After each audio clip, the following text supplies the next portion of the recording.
Welcome to the Monday Meetup, Season 5, here we go. I'm here with a guest, young Stephen, who's come down all the way from Sydney town to pop in and say g'day. How the hell are you, mate? I'm good, mate. And yourself? Oh, bloody brilliant. It's good to be back. There was some conjecture whether we would continue, but I've made the decision that we will, and everyone seems pretty excited by that, so good thing. So let's talk about your background, mate. Military man. Has it always been the case? How old were you when you enlisted?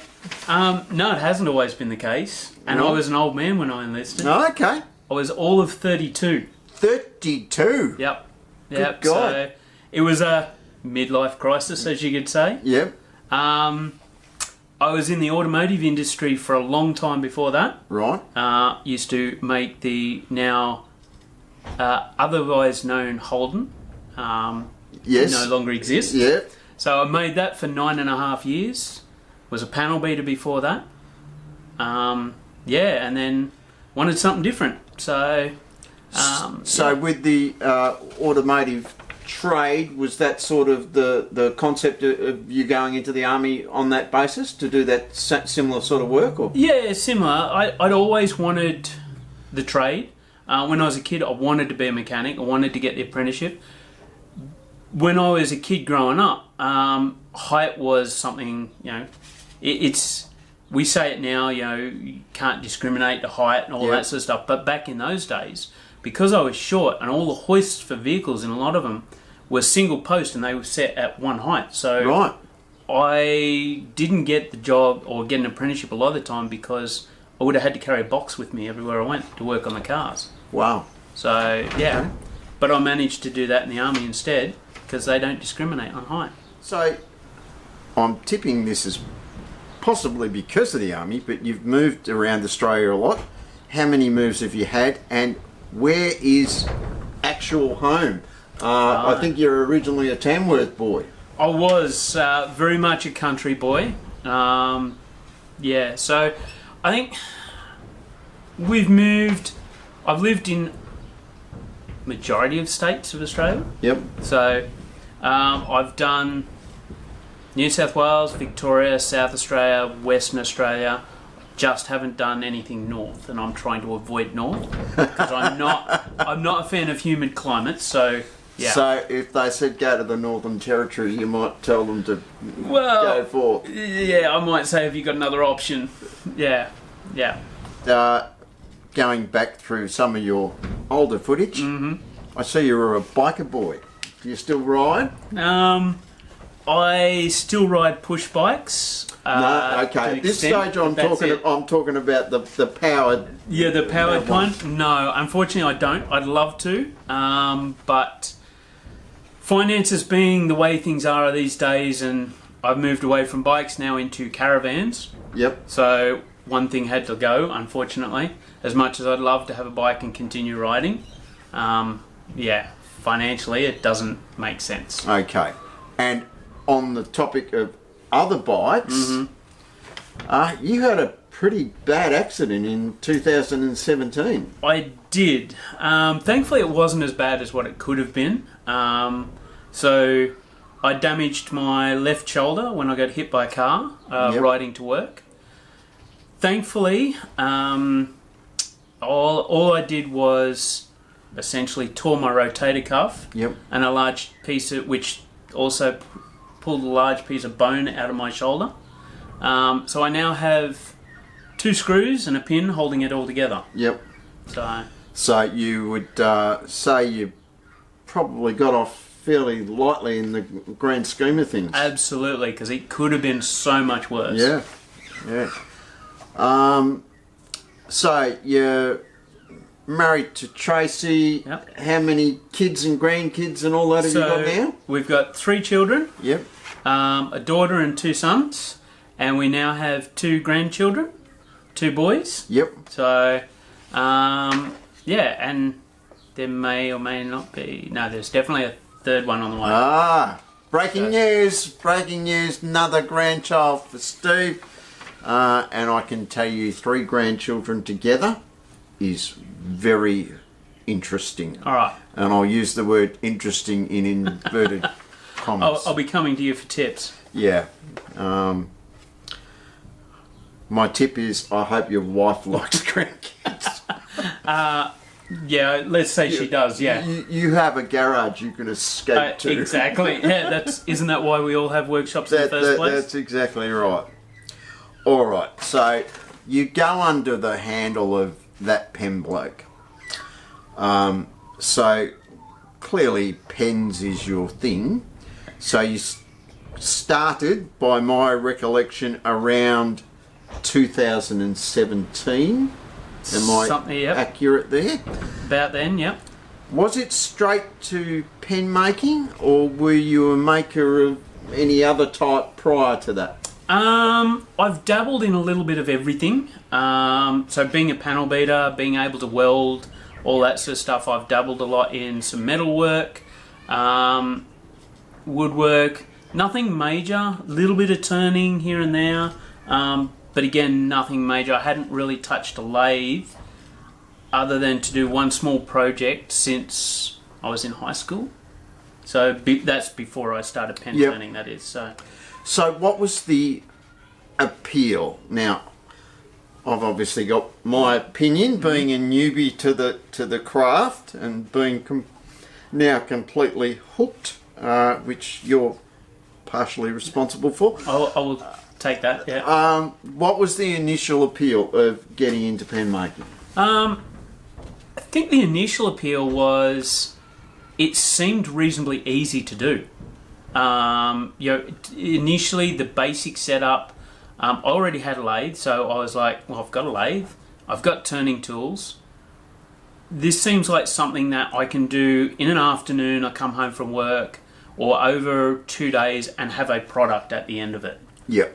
Without the stress of all the measuring, the setup, when you're making a cabinet or something like that, it takes you days, weeks, months to get a finished product.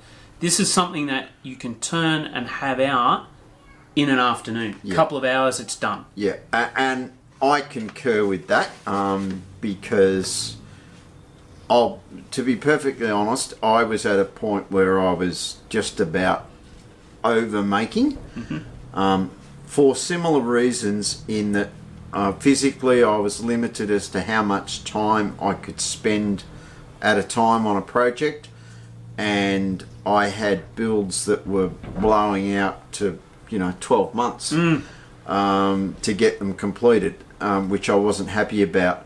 Whilst I had very understanding customers that were happy to wait, from my own personal perspective, I wasn't happy that they were waiting so long. Whereas with pen making, yes, you get that almost instant gratification of producing a product. Not always, it depends on what it is you're doing and whether you've cast the blanks and all that sort of thing that goes into it. But the actual turning process itself, you can get that almost instant result. Which you simply can't get when you're building furniture and things like that. By the time you mill the timber and do all that, often it's 3/4 way through the project before you actually see anything resembling. By the time you glue up, you clamp, you got to wait 24, 48 hours for glue to set. All that sort of stuff. Now, I'm very much still in the kit pen stage and happy to be there. At what stage did you transition from kit pens to kitless pens? And maybe explain to the punters what a kitless pen actually is. Sure. So we'll start. So I transitioned late last year. I acquired or purchased some new tooling, being a metal lathe, which I'd had on my wish list for a long time. You can do it with a wood turning lathe. It just takes a little bit more setup and a little bit more time, that sort of stuff. And I wanted to go down the metal lathe path because I have aspirations of doing other stuff later on. But yeah, so late last year, I'd already been researching, slowly buying the other tools that to go with it.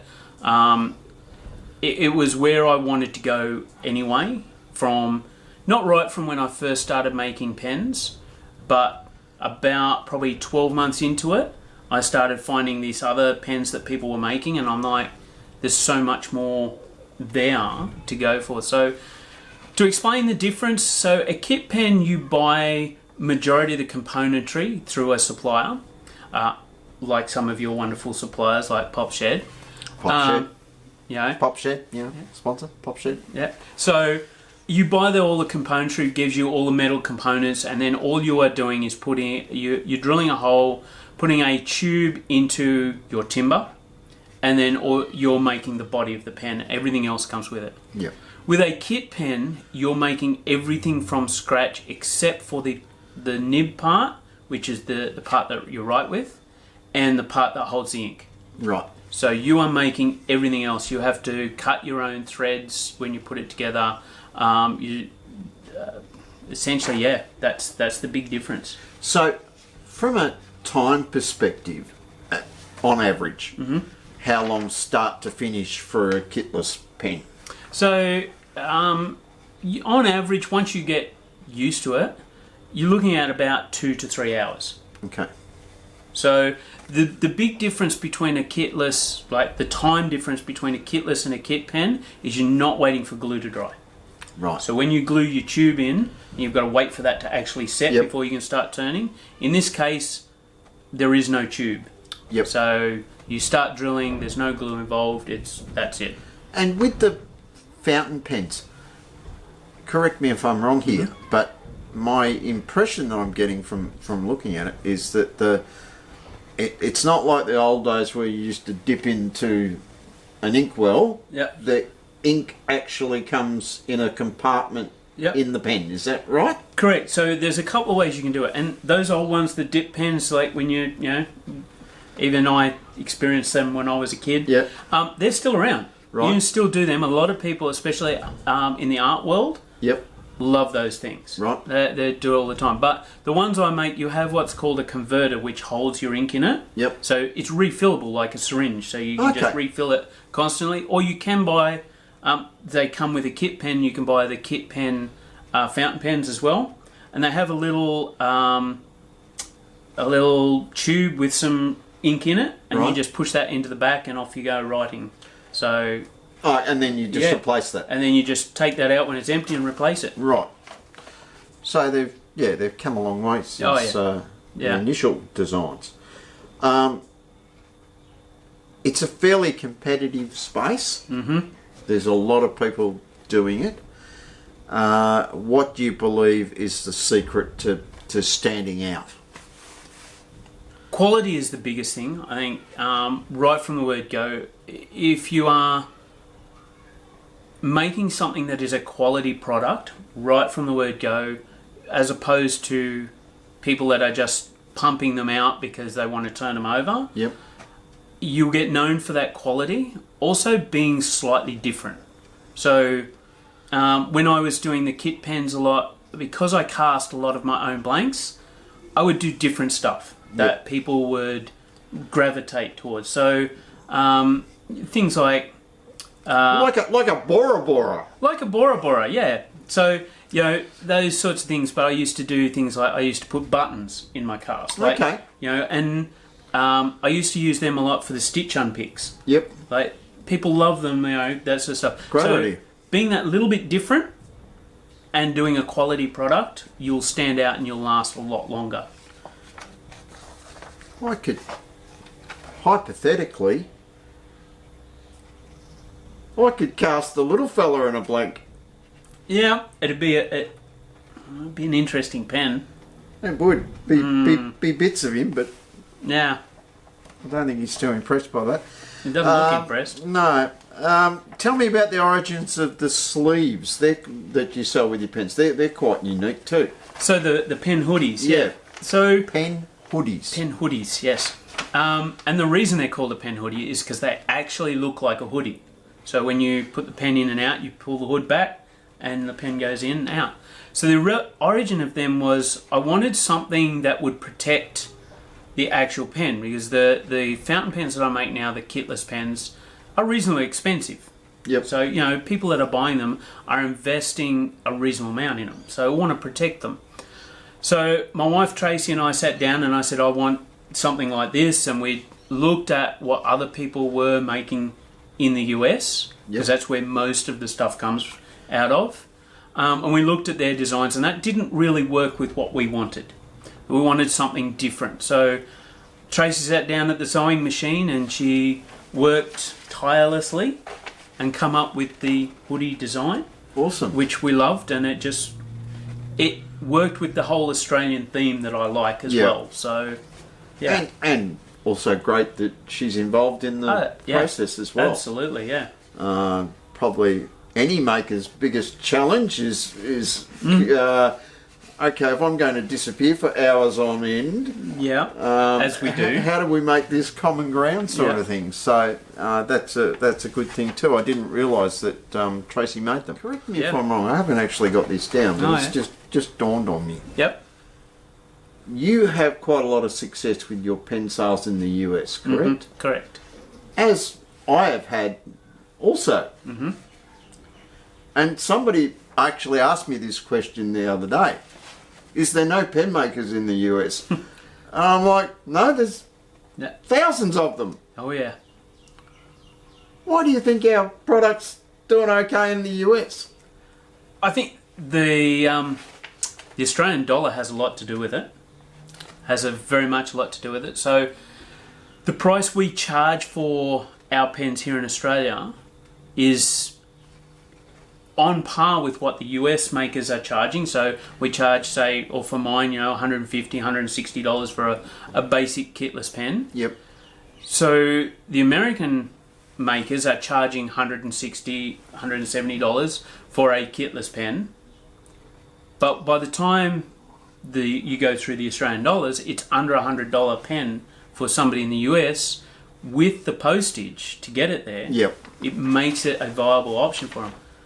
What helps too is the quality that we are, because in Australia the pen market is not as big as what it is in the US. So between us, we're all striving for that really niche quality product. Yeah. Which, not saying the US makers are not doing, but we're trying to push that a little bit further, and the US buyers are taking notice. Yep. No, it's we're not complaining about it, by the way. Oh no, definitely not. We welcome you, lovely people from the US, to continue to buy our products. I can make more bolt action. Just saying. Best sales avenue for you. I know you've done some markets in the past. Yep. You have a website. What generates the most sales for you? Instagram.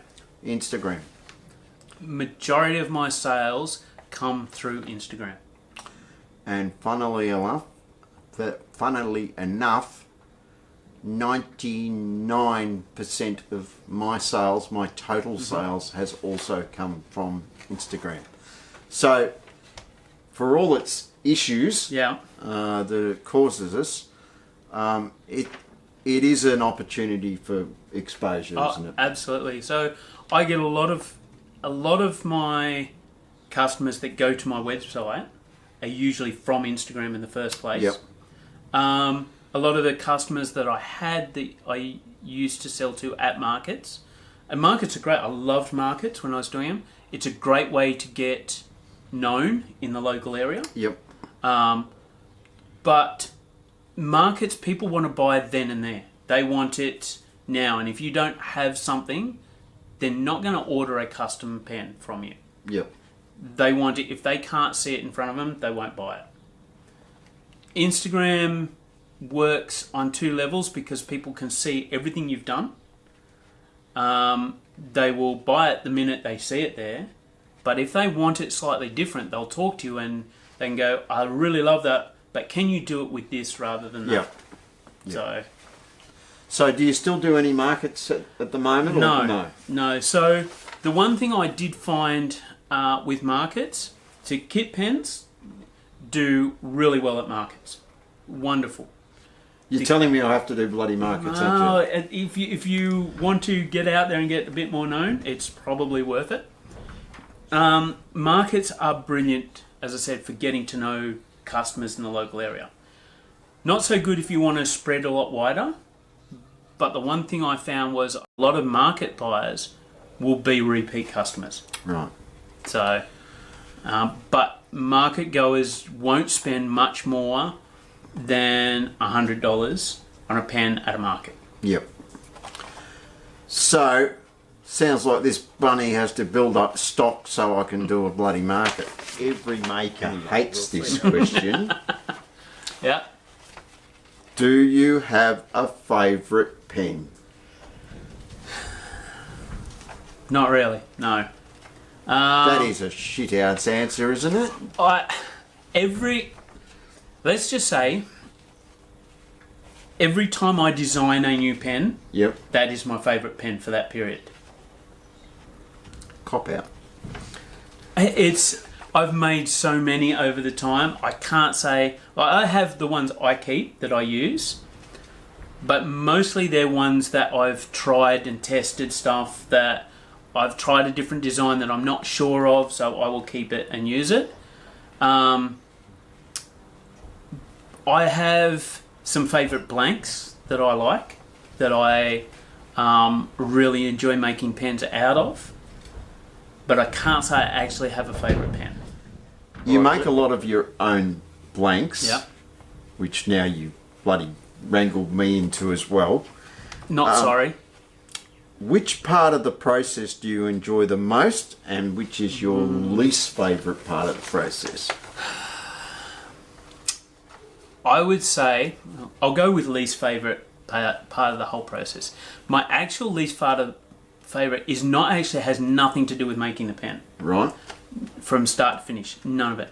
It's somebody else said this not long ago, and I agreed with them. It's the waiting for the pen to get to the client.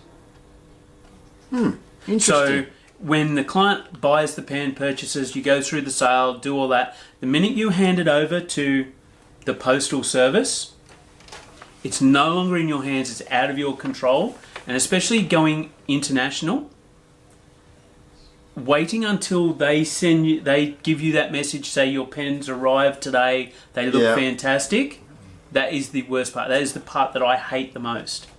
Now, it's not that we don't have faith in our postal service, but I've actually not thought about that as part of the process. But Steve's bang on. Particularly with overseas, there's nothing worse than that wait, particularly if it takes a while, and then you start wondering, oh my God, has it gone missing? Yep. And thankfully, to date, I've only had one that's gone missing, and it turned up. Well, that's lucky. I'm assuming it turned up. I never heard back from the client, so I'll go with it. It turned up. But that was within Australia. That was not overseas. Well, it's funny you say that, because I've had more issues with packages going wayward in Australia than I have international. Well, it's a worry. But what other options do we have? We have to use the postal service. You didn't answer which part of the process you enjoy the most. It's really interesting, because I do enjoy the whole process, especially because I make my own blanks. Yep. I thoroughly enjoy mixing the blanks, because again, you have an idea of what you want it to look like. Yep. But you lose control of it once it goes into the pressure pot, into the mold. Yep. And then sometimes they come out and they far exceed your expectation, and you just go, this is absolutely better than I could have expected. Other times you go, yeah, it's not quite what I wanted. Yep. But then you put it on the lathe and you start turning it, and you just go, wow. Well, the classic example of that was my Seasons collection, which was literally me, when I was doing resin pours, any little bits I had left over went into this third tray, and I didn't even expect to use them as blanks. And when I unmolded the thing, I'm like, my God, this is fabulous. Yeah, yeah. So, and I think I said this to you once before. Sometimes the best ones that come out are the ones that are made by accident. Yep. But that's probably in that when you pull the blanks out of the mold and when you start turning them is probably one of my favourite parts. And the one thing that everyone, like every maker, especially somebody that does wood or whatever, hates sanding. Yep. As a pen maker, sanding is probably up there as one of the better parts. Yeah, I don't mind it. Especially with resin. Yep. Because that's where you really actually get a proper look at what the pen's going to look like. Yeah. When you're wetting it down in between sanding grits and you start to see that character come through. Yeah, that's pretty special. Social media, Insta seems to be the main focus as far as social goes. Is there what's your primary purpose for being on there? Well, you've pretty much already answered it, haven't you? Yeah, I mean, Insta. I started using Instagram. Been on Facebook for years because it was, it was a way when I went overseas that I could stay in touch with the family, that sort of stuff. So I've been on Facebook for years. But I found Facebook is great in the social respect for groups. Yep. So the pen maker groups, that sort of stuff, it's great to stay in contact with them. Yep. I forget to go on there all the time, so sorry to all those pen makers in those groups. Instagram was more of a platform. Originally it was just a bit of fun when I first joined, but when I started making the pens and I had to put them out there for people to see, that's where I found Instagram. I had to go down that path. Yeah. Because it had such a wider audience and a great way to show off what I was doing. And that sort of stuff. At the time I didn't expect that it would be a big sales funnel type thing, but that's how it turned out. So I'm grateful for that. I don't post a lot of my pens on Facebook because it doesn't work in the same way for sales. No, it's totally different. And as for Marketplace, well, I've sold one pen on Marketplace, but honestly, it's a waste of time. To be honest, I never tried Marketplace for my pens. I was going to put some of the kit pens on there, but when you start looking through it and you see what other people have put on there or tried, and they sit there for ages, and it's not. Marketplace is one of those things. If you want to sell a fridge or get rid of a fridge or a TV, that's pretty much all it's good Tuesday for. Talkies. How did it come about, and what is the purpose behind the show? So, Tuesday Talkies actually came around from, I used to do, and it'll come back next year or later on, I used to do a Thursday night live on Instagram where I would make something and have a chat. And that come about because of COVID. Yep. It's like, I can't get out to markets, I can't meet people, don't have that whole social aspect, and I thought, and I started doing the YouTube videos to teach people how I do different things on my pens, and then I come up with the thought, well, what if I did a live tutorial where people can actually ask me the questions as I'm doing it? Yep. So especially when I was doing the CA finish or super glue finish on the outside of pens, a lot of people keep asking me the same questions, how I did certain parts. So I said, well, if I do a live video and you can ask questions as I'm going and I can explain it, we'll go from there. That Thursday night live started to build up a little bit more follow, and then I found people commenting, talking on the Thursday night live button, but I couldn't reply because I was too busy on the lathe, so I couldn't actually see what was going on. And I kind of said to the guys that were there, I'd love to do a show, maybe I'll do a Thursday night where it's just, we'll sit down and have a chat. And then it kind of got born from there, and I was talking to Scotty, and then Scotty suggested Vipin, and then was like, well, we could do it like this, and if we have a guest, and we can just talk about making stuff live, and people can ask questions, and that sort of stuff. So we thought, well, we'll see how it goes. So that's pretty much how it come about and how it started, and the idea behind it really was to get together as a group so we could have a chat and not just in let's go to a pub or something as a group and have a chat. Yep. Anybody can join in no matter where they are and have a chat. And then we thought, well, why not also showcase some of the other makers that, you know, around the country or around the world that have really small followings but are doing phenomenal things. Which there's plenty of. Absolutely. So why not give them a platform to, you know, introduce them to everybody else? So if you haven't seen Tuesday Talkies, it's on Tuesday nights at 8 p.m. Yep. At 8 o'clock. Look, I thoroughly enjoy it. I'm generally doing something else at the time whilst I'm watching it, but it's just a good laid back session. So when it comes back, check it out. The pen making community, as a newbie, I've found it to be incredibly supportive. Yeah. None more so than yourself. The help that you've given me has been fantastic.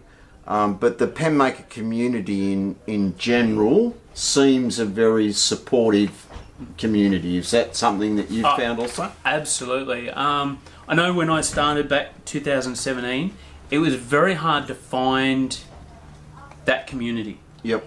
There was pen makers out there, and I knew they were around, but it was really hard to find them. And there was a couple of forums that people on, but they were very cliquey in the forums. They haven't that hasn't sort of changed too much. But then, and I only probably in the last 3 years have actually been on the Facebook pen group, which is a phenomenal group of people on there. You know, everybody's happy to help you and that sort of stuff. And there's some very bloody good pen makers on absolutely. There's and even some of the new guys that are joining and putting some of the stuff on now.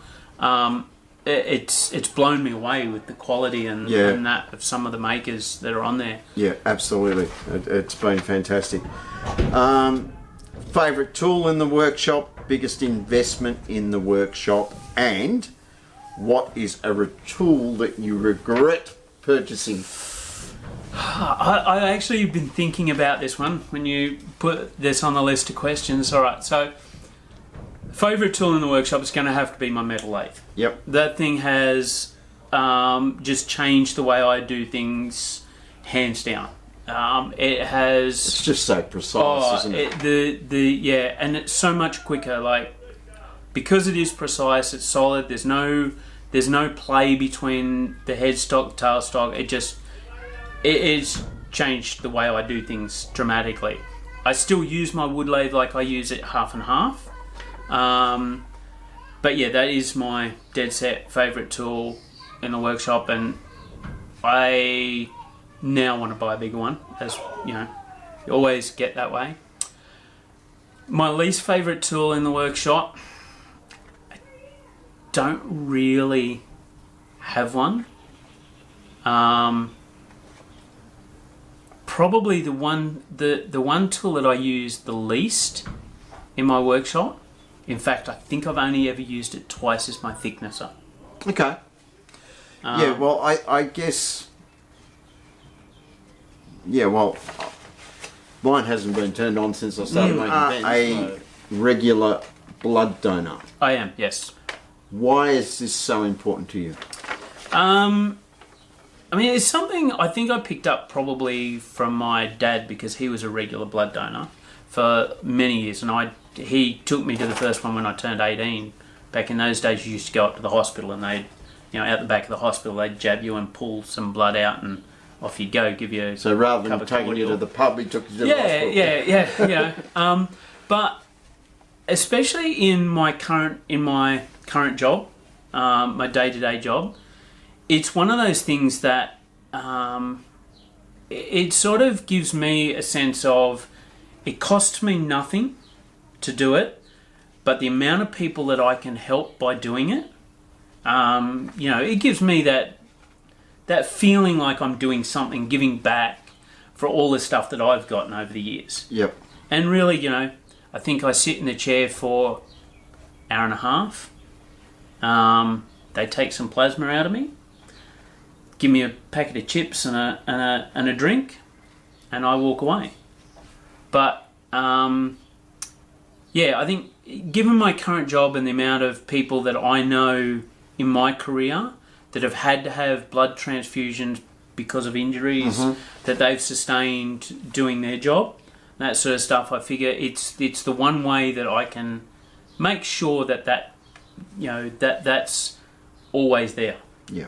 And look, folks, it's something anybody, well, not anybody, there are some restrictions, but the majority of people can do. So have a think about it.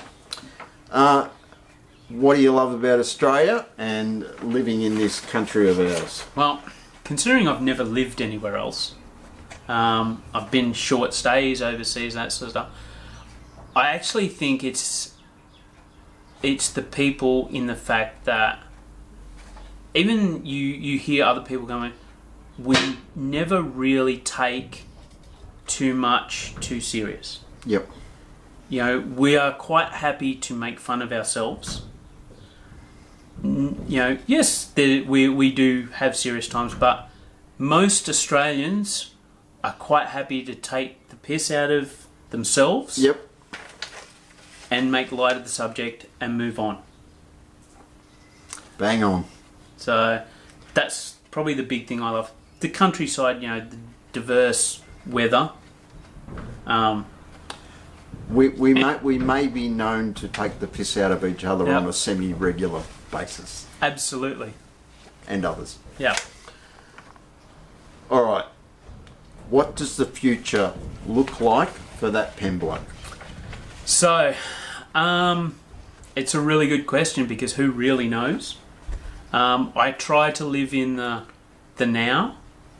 I've got a million ideas in my brain that I want to do and I want to try. I think I can only get bigger and better, and that's my plan.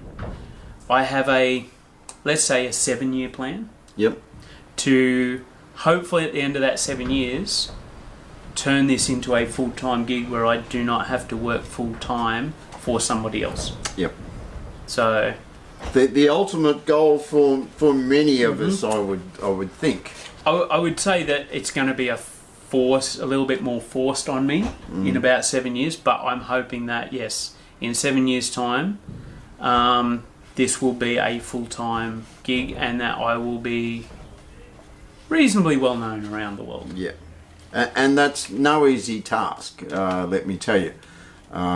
In my current situation, it's something I've certainly thought about, but the viability of it at this point in time, it's simply not an option. So for any maker that goes out on their own, kudos to them, because it's a huge step. Oh, absolutely, especially for makers. You know, any woodworker, anybody that's making anything, to walk away from the 9 to 5 where you have that regular paycheck, you know that you're going to have, or reasonably know you're going to have a job and that you can pay your mortgage and support your family, to going where that you have to put all the work in and do everything. It's a huge step. Yeah, and unfortunately we know of some in recent times who found that couldn't work for them. Absolutely, and they've had to change that. So, I mean, congratulations on them for trying. Oh, 100%. And then